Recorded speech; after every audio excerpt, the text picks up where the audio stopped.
Hey everybody, so today I had to design a bracket for an Ethernet switch actually going into our print farm.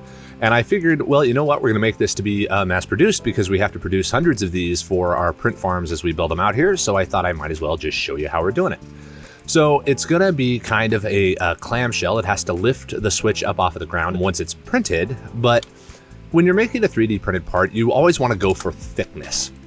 So I'm going ahead and making that 10. These are the outer walls that I'm working on right now. This isn't like the best CAD methodology. Generally, you'd want to do like a center square or something, but I don't care that much. Let's see here. So we're going to go ahead and do that. I'm going to go ahead and extrude up the C. And I actually have the part in front of me, so let me do some caliper resin here. So I want it to be 70 tall. This will become a little bit clearer here in a moment. But in order for this to work, what I actually want to occur is it's got a plug coming out of the back, so it's got to be lifted way up off the ground.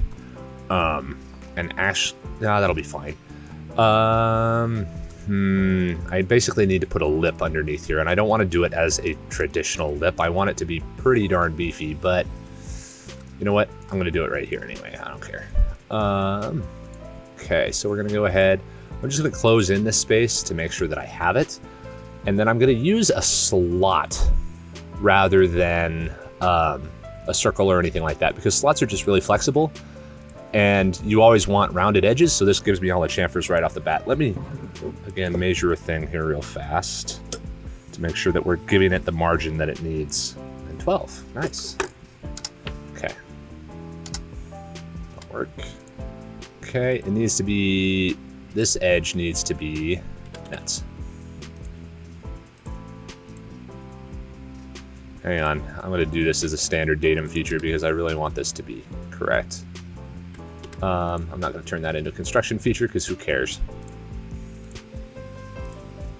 That needs to be 12 from that side. There we go, that's good. And then give that a little bit of distance. It can almost be a circle. I'm going to verify it's 13 across, it's dead center. Actually, I'm going to make that wider. I'm going to make that 16. Whenever working on a first-time design, always make sure you have more room than too little, because it's easier to put stuff in than to tear stuff away. Okay, let's go ahead and do that. And then I'm going to extrude this up. I believe it was 30. Yeah, 30. Oh, there we go. Okay, now that's the outlet hole for this thing, but I want it to actually have somewhere for the cord to go. So we're going to go ahead and do another slot so that we automatically have the overhang built in. This way we don't need any support underneath there. Then I'm going to extrude that through everything. Oh, reverse the direction, I suppose. There we go. Okay, there we go. Now we've got a hole. The switch will be sitting down into this slot and going around. That is generally fine. Okay. Now there's one more feature that I want. We want to be able to mount this. This will actually be sitting on a shelf with an Ethernet switch facing upward. I'm going to go ahead and do it like this.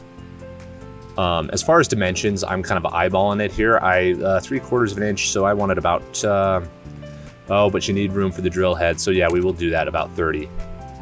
It won't be a big deal. And then this will need to be about a 5mm hole. Okay, cool. Let's extrude that up. Also, we'll take that about 10. Yeah, we want 10. I want a lot of meat on this, just to be sure that we don't have any sort of breakout or anything like that. That hole's a little bit too close to the center, again, for like having the drill eventually hit it. So I'm gonna move that out a ways. That's good. I don't want the head to poke up, so I'm going to give it a counter bore here. Okay. Make that about 10. I'm going to make that bigger. I'm going to make that 15. The other thing with the counter bore is that it actually creates solid material so that you're not like potentially crushing infill, because if you get to that, it's not a big deal. So you always want screws up against solid material. So I'm going to take that back -4. And this way, you only have a 6mm gap right there, which is enough meat, and then you'll have the top and the bottom, which are both about 1 to 2 millimeters thick. So you basically have solid material where the screw is actually interacting. Okay, so that's the baseline for it. When I did the dimensions for this, I actually gave it about 1 millimeter on either side. I don't need it to be sitting super tight inside of there, and since it's so tall, there won't be a lot of slop. Now let's go through and really optimize this. That's the baseline shape, the base dimensions that we want. Now what we want to do is actually create something useful and make sure that it's manufacturable and optimized here. So we'll put a chamfer here. Going, how far will it let me go? Oh, hello. Yeah. Oh, can't go past the hole. Okay, 25. Sometimes it'll let you, sometimes it won't. But again, you always want thickness because it's the outer skin where the strength of the part really is on all of these things. Let's go, oh, wait, nope. I want another chamfer. This will be an oblong chamfer. This is all wasted material. So we're gonna go a 2 distance one, and we're gonna go 10 and 25. Make that 45. Oops, 45. There we go. And make that 20. And not only does that look cooler, but it just deleted a whole mess of material for us that wasn't gonna do anything useful. Okay, so that's looking good now. And again, the screw will go down in that hole. This will be capped on either end. Since it's going down on the bed, we want to round out all the outer edges so that there are no sharp corners on any part of this part. Right there. And we want those to be basically as big as we can go without either making the part look weird or causing some sort of issue. If there's an engineering requirement of some sort.